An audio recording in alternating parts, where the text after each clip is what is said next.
ध्यानम्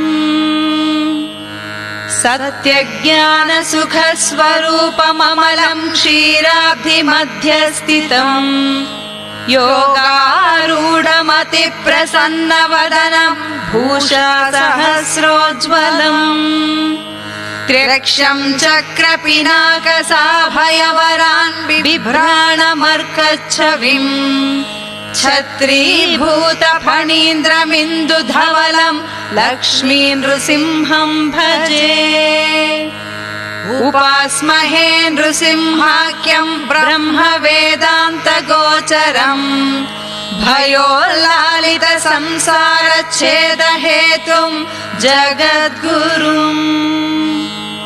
पराशर उवाच मन्त्रज्ञानक्रियायोगसारभूतैश्च नामभिः ब्रह्मणा संस्तुतो विष्णुः सहस्रं तद्ब्रवीम्यहम्।